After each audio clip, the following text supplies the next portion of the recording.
Greetings again. This is Ceronegames Go, back with another video. And I just finished watching the Marvel's Avengers Infinity War. And man, we got a lot to talk about. First of all, this is a spoiler review. So this is a spoiler review because I want to get into a lot of things that, you know, you're going to witness. Oh, if you already watched it, what you witnessed. And certain things you may not have paid attention to in the first run. I actually saw it twice, so it's pretty good. Man, to get right into it. First of all, the opening, it was brutal. You know, you had your right at the end of Thor Ragnarok. You know, you had the spaceship, Thanos' spaceship, come up, and all the Asgardians were on the ship. Pretty much, you know, he wiped them all out. I mean, took everybody out, including Heimdall. And I like Heimdall, and not for nothing, he went out like a true soldier. He didn't cry or moan or scream. He did what he had to do. What I paid attention to, which was interesting, was how he saved Hulk and sent him back to Earth first. He didn't send everybody else back. He just sent Hulk back, because technically Hulk is not an Asgardian. Hulk is from Earth, so it was only right for him to send, you know, Hulk back to where he came from. Now, you know, there's a lot of deaths in this movie. I just want to get to the ending real quick, too. And mind you, I'm just going to just touch certain points that I thought was very interesting as far as the movie. I'm not trying to tell you the entire movie, but just certain parts that is just like, wow, you know? It's just like, damn, that they really went there. You know, I had to actually make sure that this is a children's movie that they should be watching. But, I mean, in the day of the internet age, I mean, kids are probably used to watching these type of scenes anyway. But, getting to the action. The action was pretty awesome. I liked a lot of the fight scenes. You know, when you got that big surrounding group of superheroes fighting against the bad guys, it's excellent. Excellent, excellent, excellent. You know, there were certain scenes where, you know, you had Captain America. You know, Captain America did his thing. I ain't gonna lie, that was also awesome. How he just ran across that field. It just brought you back to, you know, the original Captain America movie, the first one. You know, how he just has that athletic skill. So it does show throughout in this movie. Like, Cap is doing his thing, you know. And what's cool about it is they do play all of their theme songs from their respective movies, you know, which was pretty cool too. Then you got, you know, you got Spider-Man in there. Spider-Man, he's doing his thing. You know, he's Spider-Man, you know. And you got Iron Man. Iron Man is funny.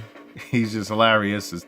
I mean, when you look at how many movies Iron Man has been in, you know, it's like this was pretty much his going out party in a way. But I like the fact that how all of the superheroes, you know, who never ran into each other or never talked to each other, met. That was pretty cool. You know, it made sense for them to still keep the same characteristics throughout this film as well. They didn't change anything.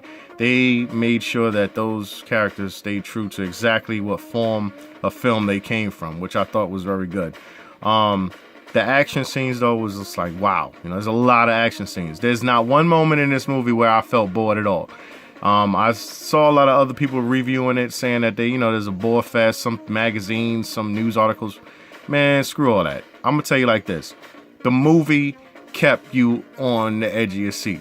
Period. There's not one downtime. There's always something going on. This is a 2.5 hour movie, but it doesn't feel like a 2.5 hour movie. Like, you know what I'm saying? There's so many scenes in it that you know you want to pay attention to. You want to look for Easter eggs. Overall, you're just watching a great film unfold in front of you. And I think the second viewing, I think you may need to watch it again. I know a lot of people are going to watch it again because there's so much that you want to. I mean, you're already going to take home with you what you watch. Guarantee it, you're not going to forget nothing. You want to watch it again, though, because this is like the last hurrah of your favorite superheroes that you've grown accustomed to liking over the course of, what, 10 some odd years? But, yeah, it really hit home as far as the action scenes and your favorite superheroes. What I liked most importantly was so funny was just Star-Lord. I'm out of all the MCU characters, I like the Guardians of the Galaxy. They were the underdogs. They were the people that the superheroes that nobody thought would actually be good, and they turn out to be very, very good. And they are Guardians of the Galaxy in this movie as well, which is very good. So I'm glad of Chris Pratt and Zoe and all the rest of those other actors that they did a good job. You know what I'm saying? They stayed respectful to their initial characters from their respective movies. Let's see, Thanos, man. All right, this dude comes in, and everything that you saw in the trailers is in the movie. Everything what you believe would be in the movie, you're gonna be surprised that it's not in the movie. There's a lot of there's dialogue there. The same dialogue that's in trailers are right in the movie, but the way they set it up, I gotta give them props, because you're gonna go in this movie thinking, oh shit, I thought I knew that was gonna happen. No, it don't go that way. And it's good that it didn't go that way, because it made more sense as to why certain dialogue was said from those respective superheroes, characters. Getting to, Thanos though, man. I'm gonna tell you like this: a lot of people in the theater, they just was quiet, and in other countries, being quiet to a movie after it ended is a compliment. But I never seen that happen in the States. I'm over here in the States, and some people were disgusted, some people were just awed, some people enjoyed it, but they just couldn't express how they felt after the movie. That's how this movie leaves you. There's never been a movie that leaves you this speechless like this movie did. And not for nothing, the people that died, I mean, let's run down the list here of how many people that actually died, because a lot of people died. First casualty, Loki. Loki dies, he gets taken out. Second casualty, which I thought she was already dead, was Nebula, but she wasn't. Man, a lot of heroes died. Let's just put it that way. I don't want to tell every hero that died, but there's a certain scene where Thanos and Gamora that hit home, because you start to really see who Thanos was. He's more and more of those good and bad type of villains. It's like you understand why he's doing certain things. And a lot of times out of 10, a lot of villains that are in certain superhero movies do have sort of a sense as to why they do what they do. But this one scene, man, that really got to me was him and Gamora. And he was about to retrieve the Soul Stone. And he runs into a old villain who you thought was long banished from the world. Spoilers, I'm letting you know this is spoilers right now. The Red Skull. And the Red Skull tells him, like, hey man, look, if you want the Soul Stone, you have to give up something for that, which is life. Now, Gamora sent them to this planet because she wanted Thanos to say, here's the Soul Stone, trying to save her sister. And he had to make a decision.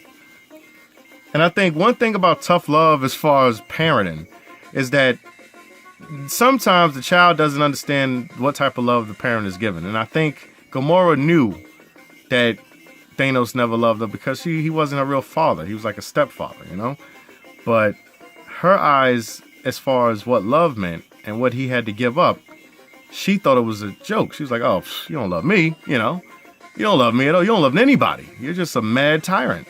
But in all actuality, joke's on her, he did love Gamora. And that was his child.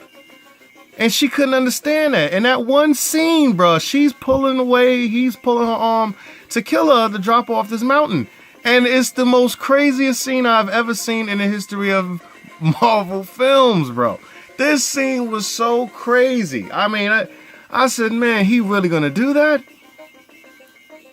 And after he drops off the cliff, he wakes up in this pool of water like he's been baptized. It's some weird MCU stuff. But, he wakes up.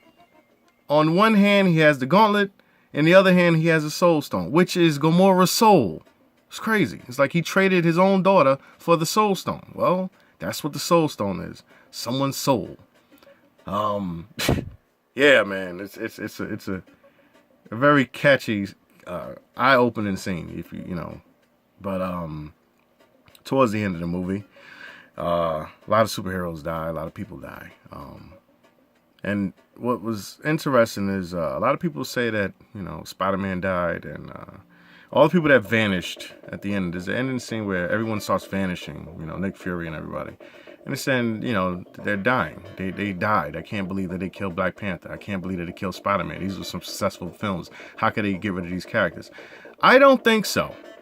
And the reason why I'm saying that, and, you know, you can watch it again if you pay attention to certain things that is going on in the movie and what they're saying. From my point of view, and when I watched it a second time, I thought that now this is how I'm looking at the entire MCU universe now. The people who disappeared did not die. It's the people who were left on planet that died. Let me say that again. It wasn't, when you watch the end of this movie again, it wasn't the people who disappeared who died. It was the people who were left on the planet that died. The reason why I say that is because pretty much everyone has a concept of Earth as hell on Earth. It was hell on Earth for them. And they were left there. Everything else disappeared. You know, there's Spider-Man disappeared. Doctor Strange disappeared.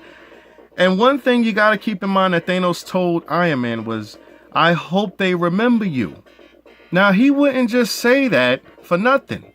Because remember, in a snap of his finger, he can change the entire reality. Which, that's exactly what he did. The people who were still there towards the end of the movie, who did not disappear, are the people who died, who are left dead.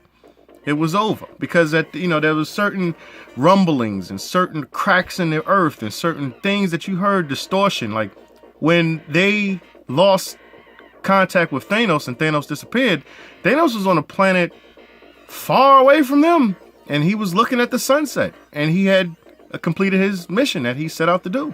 But at the snap of his finger, I think his real threats were left on Earth. And those are the people who pretty much are no longer living anymore. Iron Man, Captain America, you had Hulk still there. All the people who could pose him a serious threat were left there, which means, I think, in reverse, their reality, they're dead. Because Captain America says, oh man, you got Iron Man who's sitting there just depressed because he lost Spider-Man. But Spider-Man, the way he went out, he didn't go out, he went out like he was dying, but Spider-Man didn't die. Spider-Man didn't die, Bucky didn't die, Nick Fury didn't die.